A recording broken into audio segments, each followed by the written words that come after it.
Bonjour à tous, c'est Emmanuel, j'espère que vous allez bien et je vous retrouve pour vous faire une annonce à partir de cette carte qui représente un superbe soleil, mais aussi des étoiles, un petit symbole au milieu du soleil pour vous rappeler l'importance d'être à votre place, l'importance d'y croire, l'importance de garder l'espérance et puis de garder une position de guerrier de lumière parce que c'est ce qui nous est demandé là-haut. Alors, bien que je sois en vacances, j'ai été amenée à faire une guidance pour le mois prochain. Et en fait, cette guidance, comme vous allez le voir, ça va être en plusieurs parties parce qu'il y aura aussi une partie qui va concerner non pas le mois de novembre, mais toute une période. Donc, on est rentré dans une nouvelle période de laquelle je suis amenée à vous parler. Et à travers ça, c'est-à-dire, je dirais une période d'à peu près 3 mois, c'est-à-dire de novembre à peu près jusqu'à janvier. Et donc, cela inclut aussi le mois de novembre.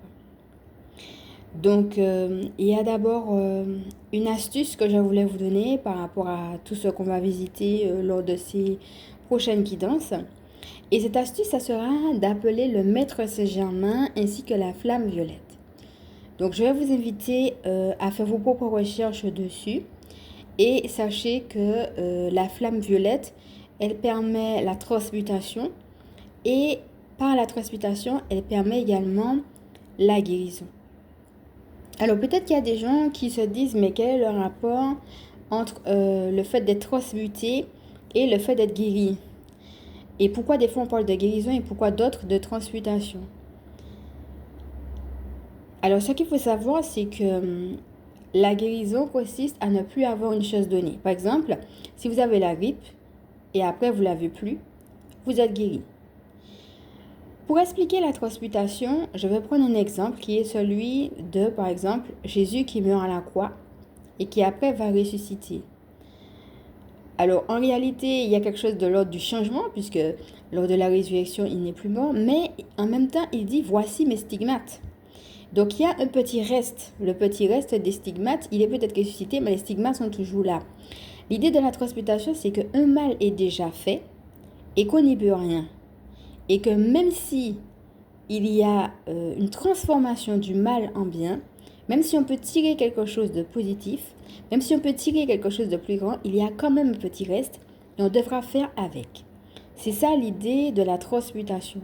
Mais en même temps, si je reviens à mon image de, par exemple, Jésus ressuscité, la transmutation va nous aider à regarder plus au bien, c'est-à-dire au fait que Jésus est ressuscité, qu'au mal, c'est-à-dire au fait qu'il est mort. C'est pas l'un ou l'autre, c'est l'un et l'autre, l'un dans l'autre, mais c'est où est-ce que je mets mon focus. Et bien c'est ça l'invitation qu'on a ce mois-ci, et c'est en ça que la flamme violette peut être un outil très intéressant pour nous aider justement à faire cette transmutation-là. Donc la flamme violette, comme je vous disais, est donnée par le maître Saint-Germain. Et ici, on a eu l'occasion de parler de Merlin. On a eu plusieurs fois la carte du cerf. Sachez que Merlin est une réincarnation. Le maître Saint-Germain, pardon, est une réincarnation de Merlin. Voilà. Pour celles pour qui cela va parler, c'est aussi une réincarnation de Joseph, l'époux de Marie et le père de Jésus. Donc vous pouvez appeler le maître Saint-Germain ainsi que la flamme violette non seulement pour vous, pour votre maison, mais aussi pour les situations que vous avez besoin de voir transmutées. Il vous suffit pour cela de respirer profondément, de vous centrer, de l'appeler humblement dans votre cœur, de lui présenter soit vous, soit ce que vous avez à transmuter, et de lui demander tout simplement de le faire. Vous pouvez également vous imaginer, soit vous, soit l'objet ou soit la situation, entouré d'une bulle violette. Cela peut également vous aider. Et si jamais il s'agit d'une situation, vous pouvez vous imaginer que la situation est en face de vous, comme si vous regardiez un film. Et vous entourez cette situation d'une bulle violette après avoir fait votre demande. Donc voilà, place maintenant aux guidances. Et donc, comme cette carte a voulu sortir pendant que j'étais en train de faire cette introduction, je vais vous montrer aussi le mantra que nous avons. Je rayonne pleinement et inspire le monde. Voilà, c'est exactement ce qui nous est demandé en ces temps qui peuvent être, je le dis, houleux. Donc, je vous remercie d'avoir suivi cette courte capsule. Et concernant les autres, comme elles sont riches, ce que je vais vous inviter à faire, c'est, si vous sentez que c'est trop riche, vous pouvez mettre sur pause pour vraiment avoir le temps d'intégrer les informations.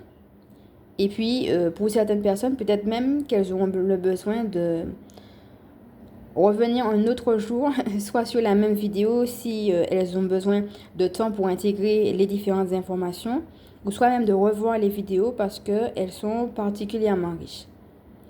Donc, je vous remercie d'avoir suivi ce petit temps avec moi qui est maintenant terminé. Et pour ceux et celles qui ne le savent pas, je suis Emmanuel, je suis chamane. Et ma mission de vie consiste à permettre aux énergies sacrées de s'intégrer dans nos vies humaines. Je suis aussi spécialiste de vitalité énergétique et de recouvrement d'âme.